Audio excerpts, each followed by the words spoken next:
Okay, I'm entering an unexplored part of the woods. Not unexplored, I used to camp down here when I was a kid, years ago. Yeah, if you want a story about my childhood, here's one. When I was a kid, we used to come camping down here in these, this is cedars. A lot of red cedar in here. Of course, we got this damn wood vine growing and stuff. There's honeysuckle and stuff in here. But right here, I believe it's right here. See, the woods doesn't look like it used to. No, it wasn't here. It was here. Right where this pin oak tree has fell down. And with these red cedars, this is where we used to camp.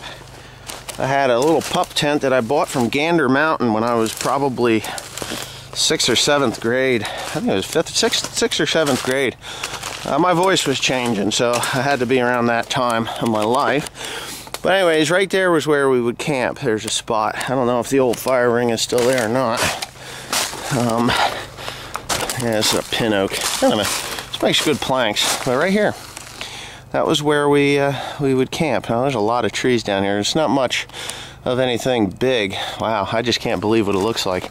But anyways, yeah, me and my buddy Dan, we were camping down here, and no alcohol involved because we were just kids, but all night long we would go out into this area here and we would grab sticks and stuff and we would put it in the campfire. There's got to be a fire ring right here someplace. This pin oak is pretty big. Oh, here we go. Ooh.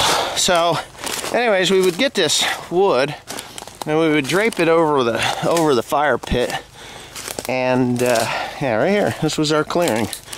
Yeah, there's the fire pit. That's where it was, right there. There's the fire ring.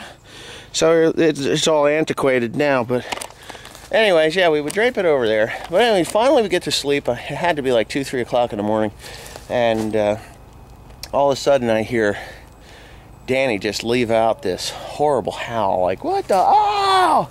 And I woke up. Of course, I could sleep through an atomic war.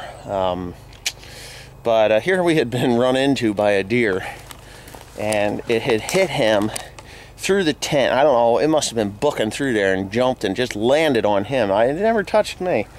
But he had bruises and stuff from that, and of course we got up and we fixed the tent up and you know, tended the fire and then went back to sleep because it was in the spring and it was, you know, it was a little chilly. But we used to camp a lot down here, and now it's unrecognizable from what it used to be. But there's a lot of red cedar in here, and it's all flat, but good God, nothing but ash and red cedar and this rogue pin oak. But yeah, it was a lot of fun, my childhood down here in this woods. But anyways, yeah, so what's gonna happen now is I'm probably just gonna start pulling these cedars out of here. And look at that root mass.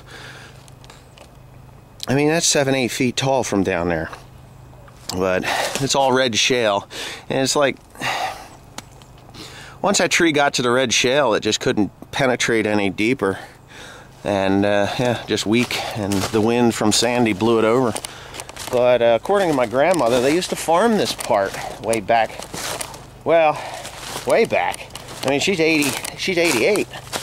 And she wasn't raised here. She was raised across the river in Pennsylvania, but my grandfather was raised here. He was brought here when he was 2 years old from the Upper Peninsula. No, he came out of Monaville, West Virginia. My great grandparents were all over this country mining. He mined copper in the Upper Peninsula, Michigan. He mined zinc, I think, in Ohio. Yeah, just did a lot of different types of mining. And coal, soft coal, or squeezins is what they always said in Monaville, West Virginia. He was a very short man, and he'd get back in there and work.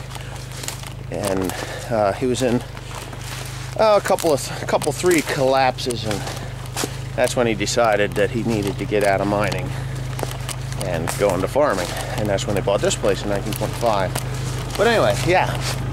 So my grandmother said that we used to farm this, or they used to farm this, and then as erosion, as you can see it there over the sunrise, the water comes down, and then down there where I would camp, it's washed out. And they didn't know how to deal with washouts at that time, so they just let it go. And now it grew up in cedars and ash. And there's some cherries in here too, black cherry, choke cherry, and whatever else kind of cherry there is. But anyways, yeah, thanks for watching.